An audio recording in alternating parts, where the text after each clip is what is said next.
6월절이 가까워오던 어느 날 예수님은 광야로 몰려든 사람들에게 말씀을 전하시고 그들을 위해 오병이어의 기적을 베풀어 주셨습니다. 남은 조각이 12바구니에 찰 만큼 풍족하게 그들을 먹이신 주님은 곧바로 무리를 돌려보내셨고 제자들도 배에 태워서 갈릴리 호수 건너편으로 가게 하셨습니다. 딴 마음을 품지 못하도록 미리 손을 쓰신 것이죠. 그리고 당신은 홀로 산에 오르셨습니다. 한편 배를 타고 출발한 제자들은 호수 한복판에서 풍랑을 만났고 새벽이 다 되도록 건너편에 닿지를 못하고 있었습니다. 주님은 밤 사경에 물 위를 걸어서 고생하는 제자들에게 오셨고 풍랑을 잔잔케 하시고 제자들과 함께 건너편에 도착하게 되셨죠. 이튿날이 되자 사람들은 전날 예수님이 계시던 곳으로 다시 모여들었습니다. 예수님께서는 분명히 그곳에 남으셨고 하나뿐이던 배는 제자들이 타고 건너편으로 갔다는 상황을 그들은 이미 잘 알고 있었죠. 그러니 주님은 분명히 그곳에 그대로 계실 것이라고 생각을 했습니다. 호수 위를 걸어가셔서 배에 오르셨을 것이라고는 당연히 생각할 수 없었겠죠. 아무리 찾아도 예수님을 만날 수 없었던 무리들은 디베라에서부터 온 배에 올라서 호수 건너편으로 가게 됩니다. 그리고 그들은 호수 건너편 가버나움이라는 곳에 이르러서야 겨우 예수님을 발견할 수가 있었습니다.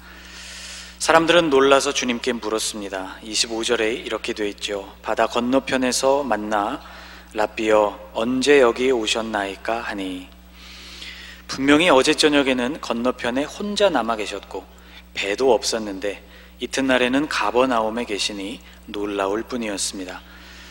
그런데 예수님은 당신을 찾아 애를 쓰다가 가버나움에서 겨우 만나게 된 사람들, 예수님을 그토록 애타게 찾던 사람들에게 이렇게 말씀해 주셨습니다. 예수께서 대답하여 이르시되 내가 진실로 진실로 너희에게 이르노니 너희가 나를 찾는 것은 표적을 본 까닭이 아니요 떡을 먹고 배부른 까닭이로다. 언제 오셨느냐는 질문에 대한 대답으로서 듣기에는 좀 불편하고 상처가 되는 말이었죠. 너희가 나를 찾은 이유는 떡을 먹고 배불렀기 때문이 아니냐. 다시 말하면 내가 너희에게 떡을 주지 않았다면 나를 찾지 않았을 것이 아니냐 하는 말씀이죠. 무리가 예수님을 애타게 찾은 이유가 아주 현실적인 이유, 곧 떡을 얻기 위함이라는 말씀이었습니다. 예수님은 이 말씀 안에 진실로 진실로라는 표현을 쓰셨습니다. 아멘이 2번 반복되는 아멘 아멘이라는 이 표현은 예수님께서 무엇인가를 특별히 강조하실 때 사용한 말이죠. 그들의 목적이 진실로 먹는 떡에 있었음을 강조하신 것입니다. 그렇다면 예수님을 찾아야 했던 더 중요한 이유는 무엇이었을까? 예수님은 그것을 표적을 본 까닭이라고 말씀하셨습니다. 이게 도대체 무슨 말일까요? 표적이라는 말, 헬라어로 세메이온이라고 쓰는 이 말은 일반적으로 해석하면 일어나기 힘든 놀라운 현상, 곧 기적이라고도 풀 수 있는 단어입니다. 그런데 이 세메이온은 기적 자체가 가지는 놀라움을 강조하는 말이 아니라 그 기적을 행하는 이가 그리스도임을 드러내주는 증표, 사인으로서의 기적을 뜻하는 말이죠. 예를 한번 들어보겠습니다. 여러분, 아더왕의 전설에 나오는 엑스칼리버라는 칼에 대해서 아마 한 번쯤은 들어보셨을 것입니다. 이 칼은 바위에 단단히 박혀 있어서 누구도 뽑을 수가 없는 칼이었다고 전해지죠. 만일 그것을 뽑는 사람이 나온다면 그는 누구도 하지 못했던 일을 해낸 위대한 사람, 그 정도로 그치지 않았습니다. 그 검을 뽑는 사람은 곧 왕이 될 사람임을 뜻했죠. 표적, 세메이온은 그것을 행하신 분이 그리스도라는 것을 부인할 수 없는 아주 분명한 기적을 뜻합니다. 예수님께서 광야에서 행하신 이적은 표적, 세메이온이 분명했습니다. 그런데도 사람들은 그것을 통해서 예수님이 그리스도라는 사실에 주목한 것이 아니라 5천 명을 먹일 수 있는 능력 자체에 주목했던 것이죠. 또 예수님께서 그리스도가 아니신가 생각을 했더라도 그 그리스도께서 이루실 목적이 이스라엘 나라의 해방이라고 생각하는 사람들이 많았습니다. 사람들은 다른 표적을 원했습니다. 30절 말씀을 보면 그들이 묻되 그러면 우리가 보고 당신을 믿도록 행하시는 표적이 무엇이니까? 하시는 일이 무엇이니까? 라고 묻고 있습니다. 그리고 그들은 자신들이 원하는 표적의 구체적인 종류를 제시했습니다. 31절이 이렇게 이어지고 있죠. 같이 읽어보겠습니다. 기록된 바 하늘에서 그들에게 떡을 주어 먹게 하였다 함과 같이 우리 조상들은 광야에서 만나를 먹었나이다. 유대인들이 생각하는 최고의 선지자 중에 한 사람은 바로 모세였습니다. 만일 그리스도께서 오신다면 적어도 모세 시대에 나타났던 기적과 같은 정도의 이적을 행하거나 혹은 그것을 넘어서야 한다는 것이 사람들의 일반적인 생각이었죠. 여러분, 2000년이 지났지만 인간은 변한 것이 전혀 없습니다. 인간은 자신이 인정할 수 있는 기적만을 보려고 합니다. 하나님이 계시다면 여기 한번 나타나 보라고 해라, 이렇게 말하는 분들이 있죠. 하나님께서 그들에게 인정을 받기 위해서는 그들이 원하는 시간에 그들이 원하는 모습으로 그 자리에 나타나셔야 한다는 말이 됩니다. 그런데 여러분, 하나님께서 왜 그렇게 하셔야 하겠습니까? 하나님은 누가 오라고 하면 오고 가라고 하면 가는 그렇게 낮고 가벼운 분이 아니십니다. 적어도 만나가 내리는 것과 같은 기적이 나타나야 그리스도임을 인정할 수 있다는 말에 예수님께서 굳이 응하셔야 할 필요는 없는 것이죠. 오히려 그 반대입니다. 인간이 원하는 방식으로 예수님께서 당신 자신을 증명하셔야 할 것이 아니고 이미 주님께서 충분하게 제시해주고 계시는 표적들을 통해서 인간이 그분을 그리스도로 알아차려야 하는 것입니다. 그리고 주님은 충분히 알아차릴 수 있는 방법으로 당신을 계시해 주셨습니다. 인간이 스스로의 고집을 내려놓기만 한다면 그것을 발견할 수가 있죠. 사도 바울은 하나님께서 살아계시다는 것이 이미 만물을 통해서 드러나고 있다고 설명했습니다. 로마서 1장에서 그는 이렇게 설명했죠. 이는 하나님을 알만한 것이 그들 속에 보임이라. 하나님께서 이를 그들에게 보이셨느니라. 창세로부터 그의 보이지 아니하는 것들, 곧 그의 영원하신 능력과 신성이 그가 만드신 만물에 분명히 보여 알려졌나니 그러므로 그들이 핑계하지 못할지니라. 눈을 넓게 열면 끝을 알 수 없는 우주 공간과 그 공간이 어떤 일정한 힘과 법칙에 의해서 움직여지고 있다는 것을 볼 수 있습니다. 그것은 결코 우연히 존재할 수가 없는 것이어서 그것을 만드신 분이 있다는 결론에 이르게 될 수밖에 없죠. 또 눈을 좁고 깊게 열게 되면 우리 몸을 구성하고 있는 작은 세포들의 작용과 활동이 어떤 질서와 힘에 의해서 동작한다는 것을 발견하게 됩니다. 생명의 본질과 그 신비로움 역시 결코 우연히 나타날 수 없는 것이어서 그것을 만드신 분이 계시다는 결론에 이르게 되는 것이죠. 그러나 사람들은 이런 것들은 애써 부인하면서 자신이 원하는 방식으로 하나님이 스스로를 증명해 보이기를 바랍니다. 자신의 존재도 알지 못하고 하나님이 어떤 분이신지도 알지 못하는 교만하고 무지한 생각이죠. 예수님은 오병이어의 기적을 표적으로 나타내 보이셨습니다. 그것은 광야에서 만나가 내렸던 것보다 더 분명하고 의미 있는 이적이었죠. 성경 안에서만 그들이 이야기로 듣던 것이 아니라 광야에서 그들이 직접 체험한 하나님이 보이신 표적이었습니다. 그러나 사람들은 여전히 광야에 내렸던 만나에 집착했습니다. 예수님은 그들에게 이렇게 말씀해 주셨죠. 32절입니다. 예수께서 이르시되 내가 진실로 진실로 너희에게 이르노니 모세가 너희에게 하늘로부터 떡을 준 것이 아니라 내 아버지께서 너희에게 하늘로부터 참떡을 주시나니.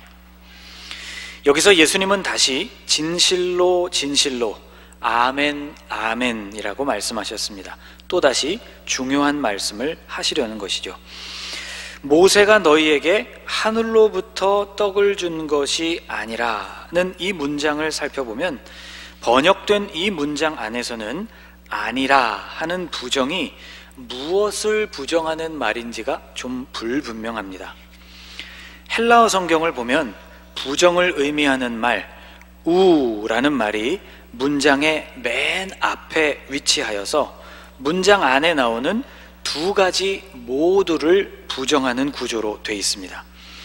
부정하는 말이 두 가지라는 것이죠. 우는 모세라는 말에도 걸리고 하늘이라는 말에도 걸립니다. 그러니까 이런 뜻이죠. 그 떡은 모세가 준 것도 아니고 하늘에서 온 것도 아니다 라는 의미가 됩니다. 모세를 부정한 것은 유대인들의 생각 속에 모세를 절대적인 존재로 생각하는 그 경향을 바로잡으려고 하신 것이죠. 만나는 분명히 모세가 내린 것이 아니었습니다. 더 중요한 부분은 하늘에서 온 것이 아니다 라고 말씀하신 것인데요, 이것은 만나 자체가 완전한 하늘의 양식은 아니라는 뜻입니다. 32절 뒷부분은 이렇게 되어 있죠. 내 아버지께서 너희에게 하늘로부터 참떡을 주시나니. 이 말씀 안에 두 가지 의미가 들어 있습니다. 첫째, 만나를 내려주신 주체는 모세가 아니라 내 아버지 곧 하나님이라는 것을 말씀하신 것이고, 둘째, 하늘로부터 주어진 참떡 곧 완전한 하늘의 양식은 만나가 아니었다는 사실도 말씀하고 있는 것입니다. 자, 그러면 하늘로부터 내리는 참떡은 만나가 아니고 도대체 무엇이란 말이냐, 이렇게 물을 수 있겠죠. 예수님은 35절에서 이렇게 말씀해 주셨습니다. 같이 읽어보겠습니다. 예수께서 이르시되 나는 생명의 떡이니 내게 오는 자는 결코 줄이지 아니할 터이요 나를 믿는 자는 영원히 목마르지 아니하리라. 아멘. 예수님께서는 바로 당신께서 그 떡이라고 말씀하고 계십니다. 33절에서 예수님은 하나님의 떡은 하늘에서부터 내려와서 세상에 생명을 주는 것이라고 말씀하셨는데, 그러므로 예수님은 이렇게 말씀하고 있는 것이죠. 내가 바로 그 떡이다. 내가 하늘에서 내려와 세상에 생명을 주는 그 떡이다. 나를 먹어야 배고프지 않고 또 나를 마셔야 목마르지도 않다고 말씀하고 있습니다. 유대인들은 모세 시대에 내린 만나에만 집착했습니다. 그러나 예수님은 당신 자신이 하늘의 떡이라고 말씀하셨죠. 오늘 본문에서 조금 내려가 보면 예수님께서는 더 구체적으로 말씀해 주셨습니다. 49절 이하에 이렇게 말씀해 주셨죠. 너희 조상들은 광야에서 만나를 먹었어도 죽었거니와 나는 하늘에서 내려온 살아있는 떡이니 사람이 이 떡을 먹으면 영생하리라. 만나는 하늘에서 내린 참떡이 아니다. 그것을 먹은 사람들이 그 떡으로 인해서 영원히 살지 못했다는 것을 보면 알 수 있지 않느냐. 하늘에서 내린 참떡은 바로 나다. 나를 먹는 사람이 영원히 살 수 있다 라고 말씀하고 계신 것입니다. 예수님이 행하신 이적을 통해 예수님이 누구이신지를 발견하지는 못한 채 예수님이 무슨 혜택을 주실 수 있는지에만 관심을 가졌던 사람들, 주님은 그들에게 예수님 당신에게 집중하라고 말씀하고 계십니다. 27절을 또 한번 같이 읽어보겠습니다. 양식을 위하여 일하지 말고 영생하도록 있는 양식을 위하여 하라. 이 양식은 인자가 너희에게 주리니 인자는 아버지 하나님께서 인치신 자니라. 썩을 양식이란 어제 유대인들이 먹었던 것과 꼭 같은 떡을 의미합니다.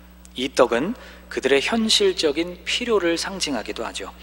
육신의 배를 부르게 해줄 수 있는 떡, 혹은 유대 나라를 로마로부터 해방시켜줄 현실적인 도움이라고도 말할 수 있겠습니다. 주님은 당신을 찾는 목적이 그런 필요를 위해서가 되어서는 안 된다고 말씀하고 계신 것이죠.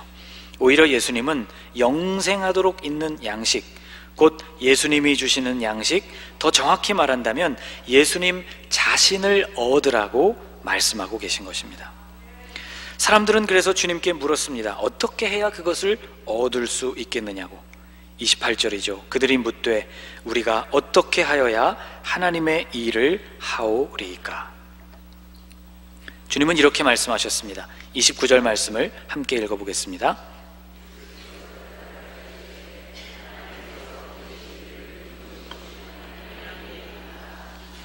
아멘.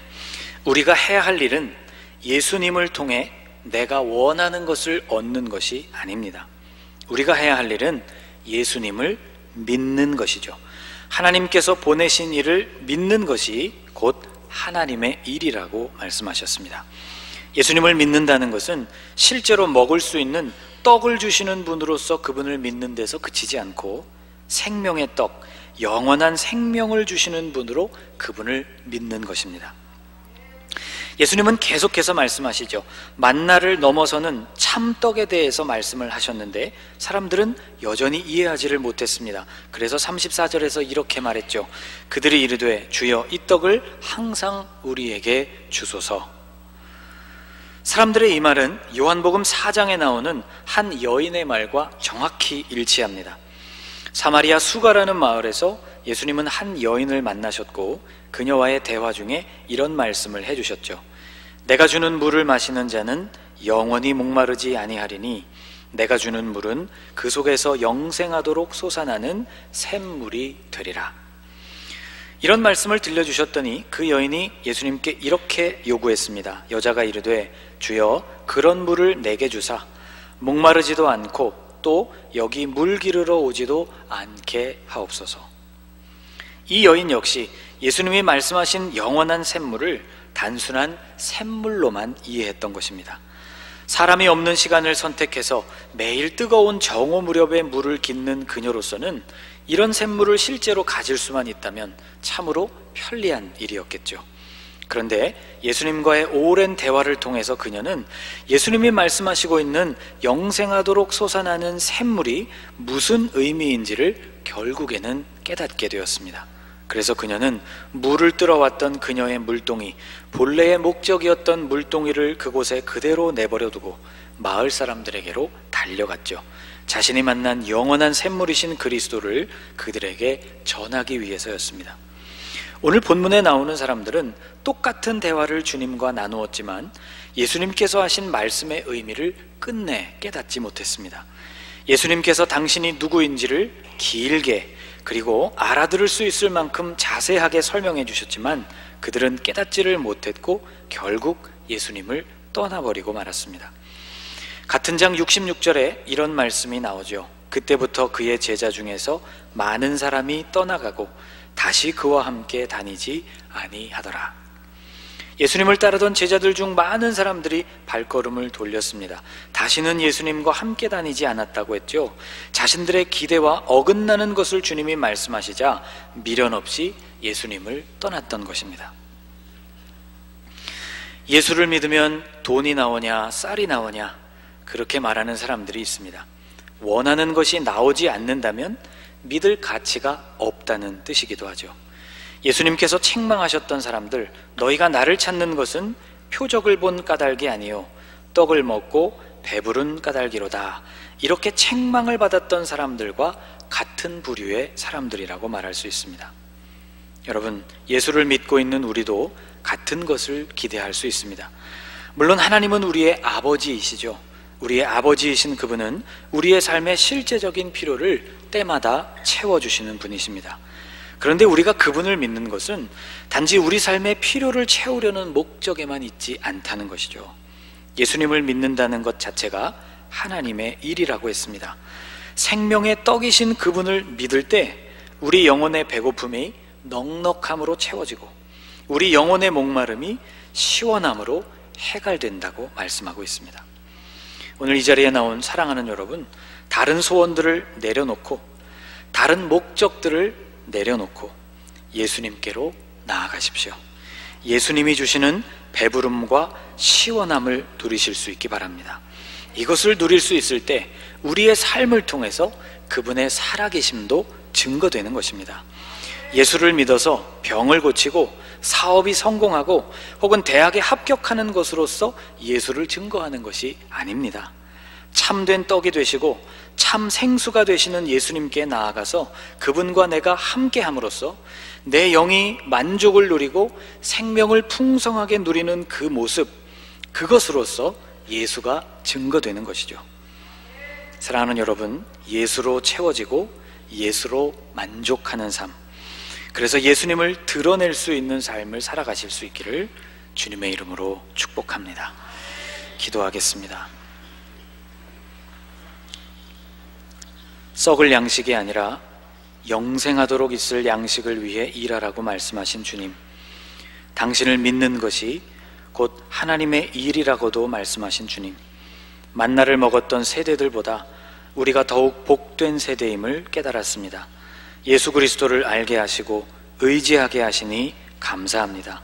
주님으로 인해 얻게 될 다른 것들에 마음을 빼앗기지 않고 오직 예수님 한 분에게만 가게 하시고 믿게 하옵소서. 하늘에서 내려온 떡, 생명의 떡이신 주님을 먹게 하시고 생명의 물이신 주님을 마시게 하셔서 영원히 줄이지 않고 목마르지 않는 충만한 삶을 살게 하옵소서.